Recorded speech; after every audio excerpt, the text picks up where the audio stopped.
All right, breaking news. We've got more explosive information that's coming out of the John Podesta emails from Wikileaks every day. And I came across a couple emails in there that are unbelievable. These emails prove there's extraterrestrial intelligent life out there. They absolutely prove it without a doubt. These emails are from Edgar Mitchell. All right, this guy was an astronaut, and he was the sixth man to walk on the moon. And if anybody knows anything about astronauts, they are of sound mind and sound body. These guys are vetted out from the best of the best to be an astronaut. You're not just a normal guy. You're the best of the best. They don't let anybody be an astronaut, let me tell you. So this guy's not a kook. He's not a conspiracy theorist. He's not a nut job. This guy's the real deal. If you don't believe an astronaut, and I want you to comment down there, but if you honestly don't believe the word of an astronaut as being honest and true, then I don't have any hope for you, because astronauts are probably the smartest and the best of the best in the human race. They don't let these guys fly $1 billion craft into space unless you really are the best stuff out there. All right, with that all being said, recent WikiLeaks revelations exposed explosive emails between John Podesta and astronaut Edgar Mitchell. All right? Now, if you go through the emails, it's hard to do, so that's why I'm making these videos about it. Now, here's the email, the actual email. Okay, I'm going to read it to you, and it's sent to John Podesta from Edgar Mitchell. Okay, and it says, "Dear John, as 2015 unfolds, I understand you are leaving the administration in February. It is urgent that we agree on a date and time to meet to discuss disclosure and 0 point energy at your earliest convenience."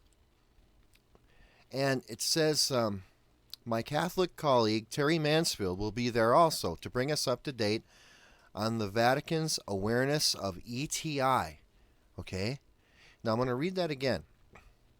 My Catholic colleague Terry Mansfield will be there too to bring us up to date on the Vatican's awareness of ETI. Now, what is ETI? That's extraterrestrial intelligence. Okay?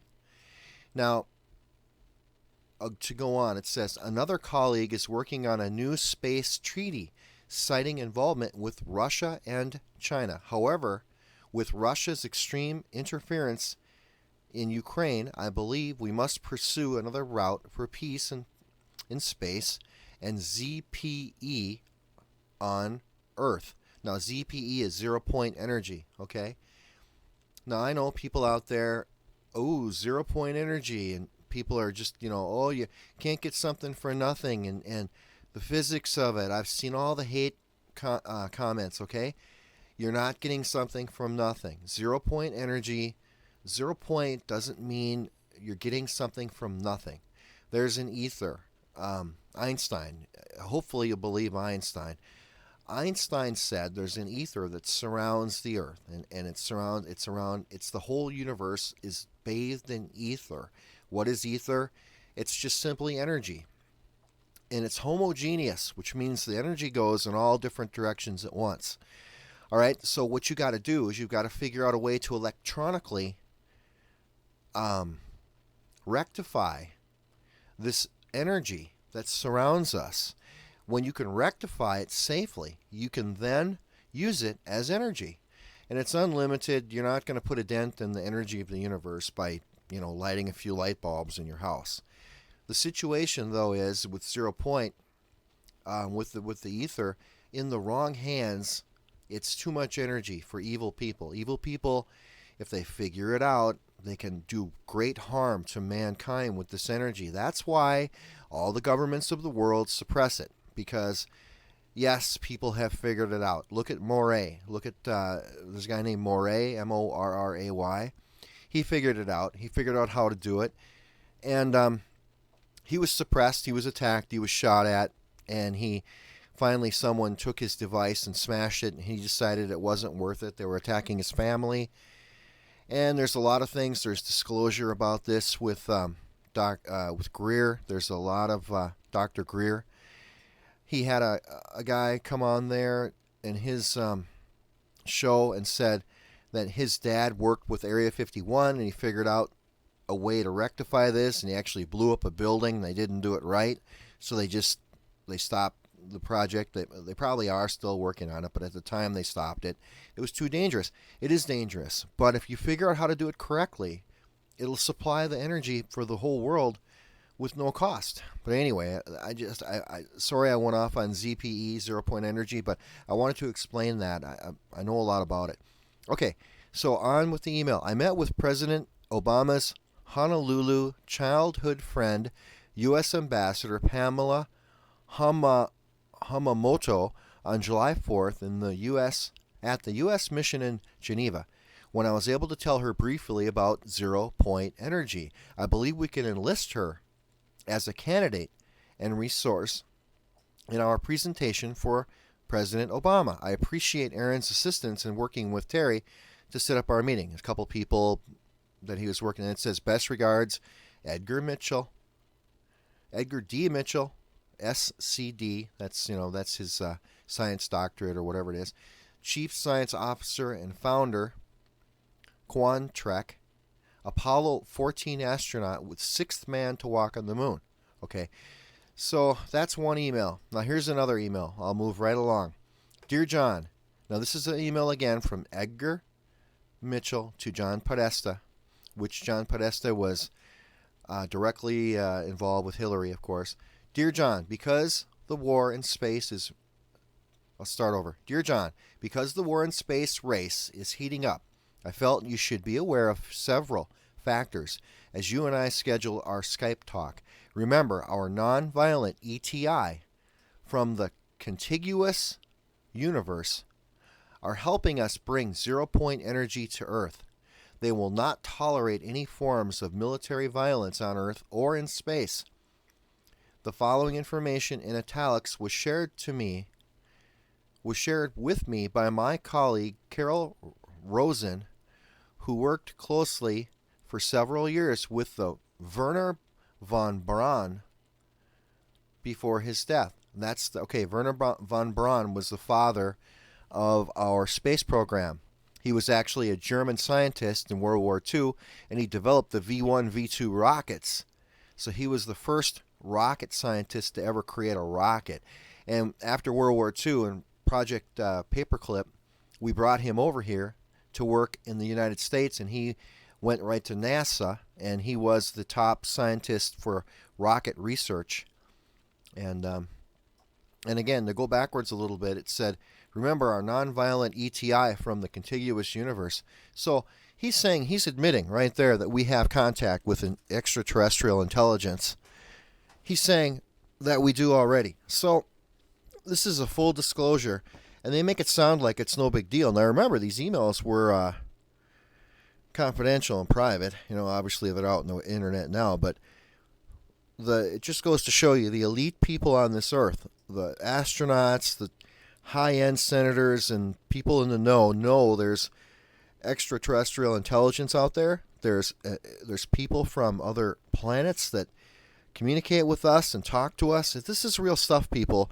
I know you're going to go ahead and comment all your hate comments, or maybe your comments that you think I'm correct or whatever. I'm not writing this email. This is Edgar Mitchell. I'm just reading it. ETs are real. Extraterrestrial intelligence and life are real. The Roswell crash was real. I know I'll get hate comments for that too, but I'm telling you, it's all real stuff. And there's a great book called The Day After Roswell by Colonel Philip Corso. I suggest everybody read that. Again, it's called The Day After Roswell by Colonel Philip Corso.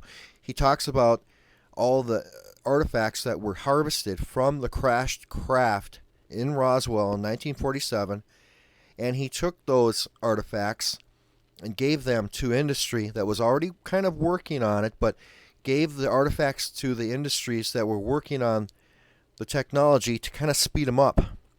And it worked. They reverse engineered a lot of this, and that's why we made such a huge advancement in technology in the late 50s and early 60s. Huge. And obviously we went to the moon in 1969, and that took, technologically that was quite the feat. All right, now go back to this email. Okay, so it says, Carol and I have worked on the treaty on the prevention of the placement of weapons in outer space, attached for your convenience. So they're trying to say we don't want to put weapons in outer space. The ETIs don't want it. We're arguably closer than ever to war in space. Most satellites orbiting Earth belong to the U.S., China, and Russia. And recent tests of anti-satellite weapons don't exactly ease the scare factor. It sounds like science fiction, but the potential for real-life Star Wars is real enough. It's just not new. Fears of battles in space go back to the Cold War and several initiatives, like President Reagan's Star Wars missile defense system. Deputy Defense Secretary Robert Work spoke to Congress in June about the threat. He said during a speech the technology the U.S. developed during the Cold War allows it to project more power, more precisely, more swiftly, at less cost. Take a moment to think about everything satellites do. GPS, surveillance, and communications all depend on them. And the Scientific American notes you can disable satellites without missiles. Simply spray painting lenses or breaking antennas is enough. President Obama requested $5 billion for space defense in the 2016 fiscal budget. $5 billion. Can you believe that? And a former Air Force officer told the Scientific American that most of the United States capabilities in space have been declassified to send a clear message. There are no rules for war in space. And then he says, best regards, Edgar D. Mitchell, SCD, Apollo 14 astronaut, sixth man to walk on the moon, 0 Point Energy consultant. All right. So this is Edgar Mitchell basically telling you that, hey, extraterrestrial intelligence is real. And all the major countries in the world know about it. The Vatican, the Russia, China, obviously the United States, Canada, all the major powers in the world know about extraterrestrial intelligence and life. It's out there, people. This should tell you. This should straighten it out for everybody that thinks, UFOs aren't real, extraterrestrials aren't real, ETBs, extraterrestrial biological entities aren't real. I'm here to tell you that they're real.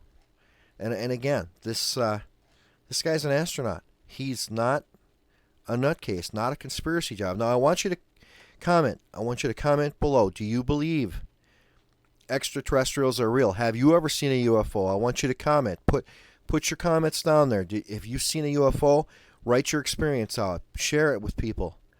I had one back in the early 70s. I saw myself. I saw a something. It was just a beam. It was just a bead of light, really, way up within the stars.